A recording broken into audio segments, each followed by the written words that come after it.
오늘 우리는 너희와 함께 마시는 날까지라는 제목으로 말씀의 은혜를 나누도록 하겠습니다.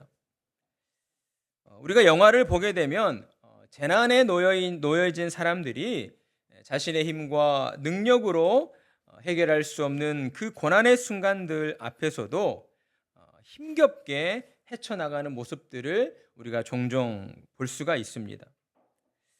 그리고 저는 그러한 모습들 속에서 한 가지 공통점을 발견하게 되는 것이죠.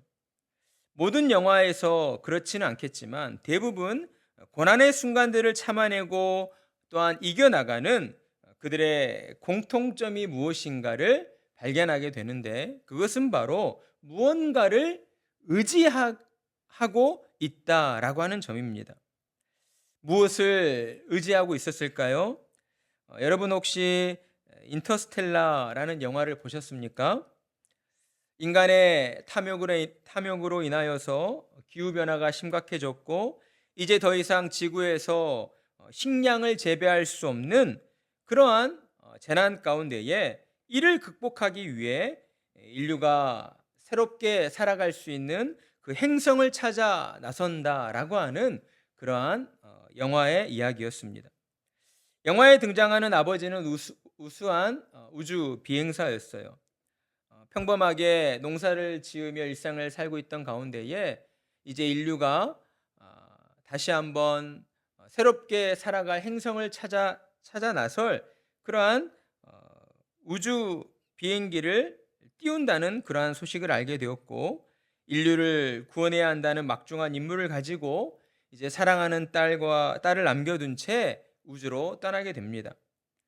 그리고 우여곡절 끝에 임무 수행을 하던 중 블랙홀에 빠져서 이제 다차원이라고 하는 그러한 공간을 맞이하게 되고, 그곳에서 자신의 그 과거의 시간의 그러한 장면들을 보게 되는 것이죠.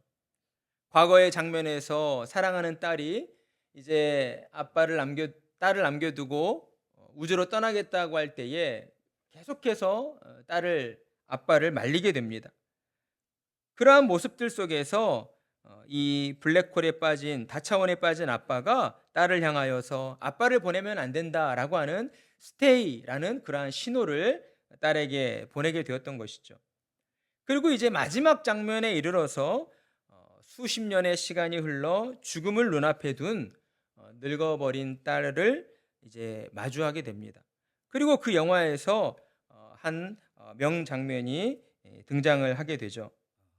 이 장면이 이 인터스텔라라고 하는 영화의 명장면으로 꼽히게 됩니다. 늙어버린 딸 앞에 선 아빠를 향하여 그 딸은 아무도 제 말을 믿지 않았어요. 그러나 전 아빠가 돌아오실 걸 알았어요 라고 말을 합니다. 그러자 아빠가 어떻게 그런 믿었느냐라고 했을 때에 아빠가 약속했으니까요 라고 대답을 하였습니다. 저는 이 장면에서 큰 감동을 느꼈습니다. 이 장면이 제 마음에 큰 감동을 주었던 이유는 아빠와 헤어진 채 살아야 했던 그 어린 딸이 자신의 그 삶에 힘겹고 또 어려운 상황 가운데에서도 자신의 그 삶을 포기하지 않고 살아갈 수 있었던 그 이유가 바로 아빠를 다시 만날 수 있다라고 하는 아빠와의 약속 때문이었다라는 생각이 들었기 때문이었습니다. 다시 돌아오겠다는 아빠의 약속을 굳게 믿었던 그 딸의 믿음이 식량 재난으로 재난 가운데에 놓여 있는 수많은 사람들을 살리는 일을 하게 만들었고, 그리고 또한 사랑하는 아빠를 다시 만나게 하는 그러한 능력으로 작용되었다라고 하는 것입니다. 그렇습니다. 재난에 놓인 사람들이 자신의 삶을 포기하지 않고 고난과 역경을 이겨내어 마침내 평화와 기쁨을 맛볼 수 있었던 것은 다름 아닌 사랑하는 사람과의 약속을 의지했기 때문이었다라고 하는 것입니다. 사랑하는 아빠와의 약속이 마음 깊이 새겨져서 그 어떠한 고난도 이겨내는 그러한 힘과 원동력으로 작용을 했기 때문인 것입니다. 사랑하는 성도 여러분, 저와 여러분의 마음 가운데에도 이러한 사랑의 약속이 새겨져 있다라고 하는 것이죠. 다시 오시겠다라고 하신 주님의 약속이 우리의 마음 가운데에 새겨져 있다라는 것입니다. 그렇기에 우리는 주님의 약속을 믿고 의지함으로 살아가야 합니다. 살아가면서 경험되어지는 크고 작은 어려움들 앞에서 일희일비하며 흔들려서는 안 된다라는 것이죠. 어떠한 순간에도 우리에게 주신 주님의 그 약속만을 믿고 의지하여 세상에 굴복하지 않는 담대한 믿음을 가지고 우리 주님을 뒤따라 살아가야 하는 것입니다. 오늘의 말씀도 우리에게 이러한 약속의 장면을 보여주고 있습니다. 우리 주님께서 이제 제자들 곁을 떠나셔야 하는 그 얼마 남지 않은 상황에서 제자들에게 사랑의 약속을 그들에게 맺어 주신다라고 하는 것이죠. 주님이 떠나신 후에도 제자들의 믿음이 약해지지 않도록 더욱 하나가 되어 주님 다시 만날 그날을 굳게 소망하며 살아가도록 제자들의 마음 가운데에 영원한 약속을 새겨 주시고 있는 것이죠. 주님이 제자들에게 기념하라며 맺어주신 약속을 우리는 성찬이라고 부릅니다. 주님은 제자들과의 마지막 만찬을 가지시면서 앞으로 주님이 겪어야 하실 일들, 주님이 행하셔야 하는 그 일들의 의미를 또한 그들에게 설명해 주시고 있는 것입니다. 제자들이 식사를 하는 가운데에 예수님께서 이제 떡을 가지시고 축사를 하십니다. 식사를 하던 제자들은 이러한 예수님의 행동을 의아하게 바라보았을 거예요. 왜냐하면 보통의 식사 기도는 식사를 하기 전에 이미 마치기 때문입니다. 따라서 예수님께서 식사를 하던 가운데에 이제 그릇에 놓여 있는 떡 하나를 가지시고 축사하셨다라고 하는 것은 식사를 하기 전 습관처럼 드리는 감사 기도가 아니라 제자들에게 성찬의 약속을 주시기 위한 매우 특별한 감사 기도였다라고 하는 것입니다. 예수님께서는 이제 떡 하나를 성찬의 목적으로 성별하여서 하나님께 감사 기도를 드리신 것이었습니다. 그리고 이제 떡을 떼어서 제자들에게 나누어 주셨습니다. 여기서 예수님이 떡을 떼어 제자들에게 주신 장면을 두고 어떠한 이들은 주님이 직접 제자들의 손에 떡을 놓아주셨거나 아니면 입에 넣어주셨다라고 그렇게 주장하는 이들이 있습니다. 그러나 당시 유대인들의 식사의 모습들을 살펴볼 때에 그들은 대부분 식사를 할 때에 이제 비스듬히 기대어 앉아서, 그러니까 옆에 있는 가족들과 옆에 있는 사람들을 의지하여 이렇게 기대어 앉아서 식사를 하는 그러한 문화를 가지고 있었습니다. 따라서 11명의 제자들이 비스듬히 다리를 뻗고 있는 상태에서 주님께서 일어나시거나 자세를 바꾸어 모두에게 직접 떡을 가져다 주었다 또는 입에 넣어 주셨다라고 볼 수는 없다라고 하는 것입니다. 주님이 떡을 떼어 제자들에게 나누어 주신 방식은 본인이 먼저 떡을 떼어 옆 사람에게 건네주면 그 옆 사람이 또 그 옆에 있는 사람에게 떡을 건네주는 방식으로 이렇게 성찬이 진행이 되었다라고 하는 것이죠. 주님과 함께 있는 모든 제자들이 자기 몫의 떡을 손에 쥐게 될 때까지 그 행위가 반복되어졌을 것입니다. 그리고 이제 모든 제자들이 주님이 떼어주신 떡을 자신의 손에 쥐게 되었을 때에 주님은 이렇게 말씀을 하신 것이죠. 이르시되 받아 먹으라, 이것은 내 몸이니라. 아멘. 누가복음을 보게 되면 누가는 여기에 이것은 너희를 위하여 주는 내 몸이라, 너희가 이를 행하여 나를 기념하라는 말씀을 덧붙이고 있습니다. 주님의 이 말씀을 들은 제자들은 이 말씀의 의미가 무엇인가 하며 서로 의아해했을 것입니다.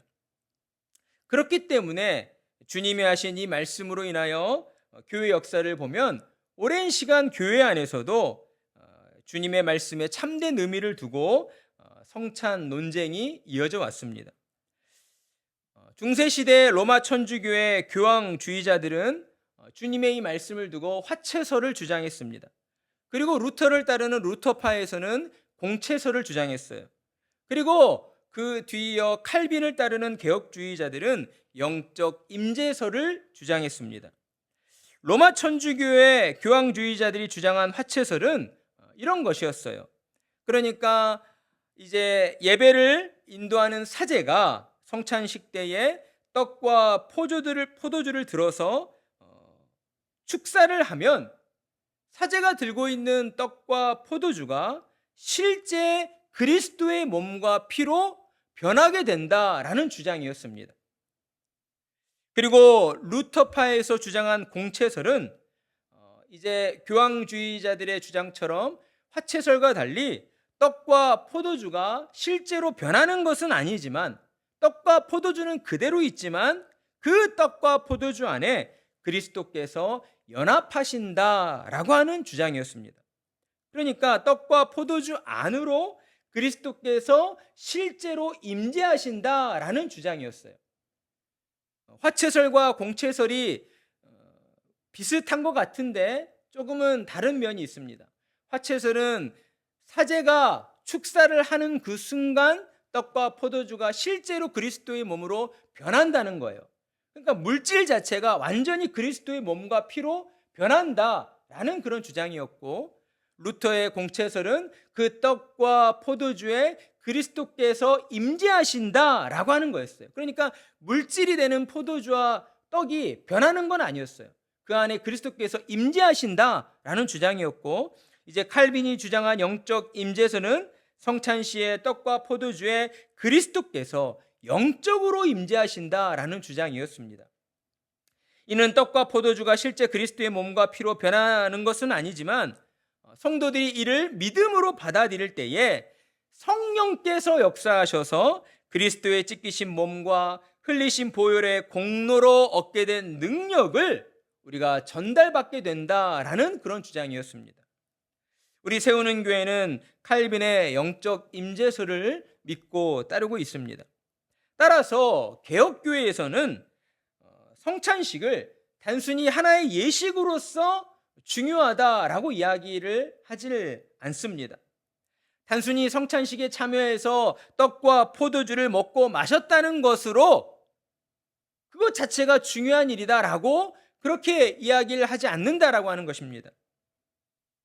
개혁교회에서는 무엇을 중요하게 여기는가? 성찬식에 참여하는 자가 성찬의 진정한 의미를 알고 또한 믿고 있는가?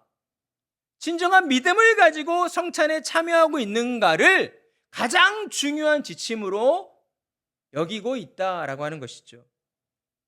그렇기에 개혁교회에서는 성찬식을 진행하기에 앞서 성도들에게 여러분의 지난날의 신앙생활과 여러분의 믿음의 상태를 반드시 점검해 봐야 한다라고 말씀을 드리는 것입니다. 그렇기에 우리는 성찬식을 가벼운 마음으로 여기고 참여해서는 안 되는 것이겠죠. 주님이 제정하여 주신 이 성찬식을 우리는 진정 간절한 마음으로 주께서 우리를 위하여 십자가 위에서 어떠한 일들을 행하셨는가 하는 그 절실한 마음을 가지고 영적으로 임재하시는 주님과의 그 만남을 기대하는 기대감을 가지고 우리는 성찬식에 참여해야 한다라고 하는 것이죠. 그리고 이어서 주님은 27절과 28절로 또한 다음과 같이 말씀을 하셨습니다. 또 잔을 가지고 감사기도 하시고 그들에게 주시며 이르시되 너희가 다 이것을 마시라.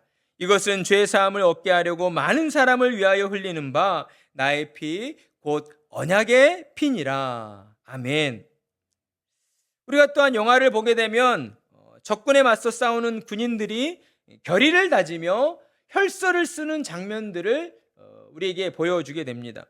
실제 우리나라에서도 일제강점기 때 우리나라 민족의 독립을 위하여 독립운동을 하던 독립투사들이 서로 모여서 목숨을 바치겠다, 이 나라가 독립하기까지 우리의 목숨을 바치겠다라고 하는 그러한 결의를 다지면서 혈서를 썼던 것을 우리가 잘 알고 있습니다. 이것은 사람이 자신의 피를 흘린다는 것, 사람이 자신의 피를 흘려서 자신의 이름을 쓰거나 무언가를 남긴다라고 하는 것이 자신의 목숨보다 이 일을 이루는 것을 더욱 중요시 여긴다라고 하는 그러한 굳은 마음이 담겨져 있다라고 하는 것이죠. 그리고 또한 그 일을 이루어냄으로써 이전과 다른 그러한 새로운 세계로 나아가겠다라고 하는 그러한 기대와 포부가 그 혈서에 담겨져 있다라고 할 수가 있는 것입니다. 예수님께서 제자들과 포도주의 잔을 나누시며 하신 그 말씀이 바로 이러한 의미를 담고 있다는 거예요. 예수님께서는 자신이 십자가에 못 박혀 흘리실 그 피를 포도주로 비유하시며 이를 믿고 마시는 자는 나와 새로운 언약을 맺게 되는 것이다라고 그들에게 말씀을 해 주신 것입니다. 그렇다면 주님이 맺어주신 새로운 언약은 무엇입니까? 여러분, 당시 유대인들은 무엇을 통해 구원받는다라고 믿고 있었습니까? 율법을 통해 구원받는다라는 믿음을 가지고 있었습니다. 율법을 어기지 않고 잘 지킬 때에 구원을 얻는다라는 그런 믿음을 가지고 있었어요. 너무나도 안타깝게도 예수님께서 이 땅에 오셔서 당시의 유대인들, 종교 지도자들이었던 바리새인들과 서기관들을 책망하시며 이 독사의 자식들아 라고 얼마나 그들을 비판하시며 그들의 가르침이 잘못된 점을 그들에게 말씀을 해 주셨습니다. 그런데 참으로 안타까운 것은 예수님께서 하늘로 승천하신 그 이후 이 땅에 세워진 교회들 안에서도 이러한 잘못된 가르침들이 계속해서 이어져 왔다라고 하는 것이죠. 로마 천주교 당시에 어땠습니까? 교회를 다니는 모든 크리스찬들이 하나님을 두려워하는 마음에 사로잡혀서 그렇게 교회를 다녀야 했습니다. 하나님께 벌 받으면 어떻게 될까? 하나님께서 나를 심판하시면 어떻게 될까라고 하는 그러한 두려운 마음을 가지고 그렇게 떨며 하나님을 무서워하며 신앙생활을 해왔었다라고 하는 것이죠.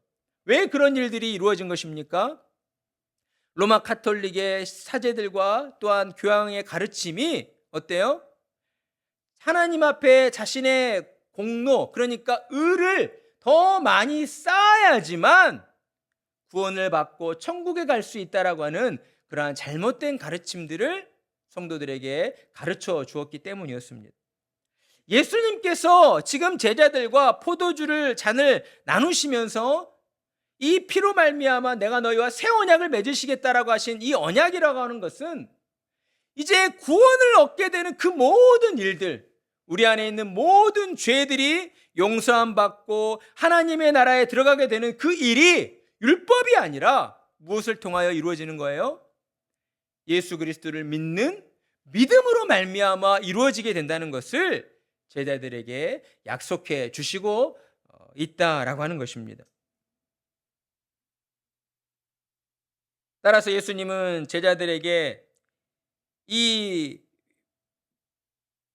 포도주를 너희가 또한 마심으로써 나를 통하여 이제 새 언약을 맺게 되었고 십자가에 피 흘리신 예수 그리스도를 구주로 믿는 너희의 그 믿음으로 말미암아 하나님의 나라 천국에 들어가게 된다는 것을 그들에게 선포해 주신 말씀이었습니다.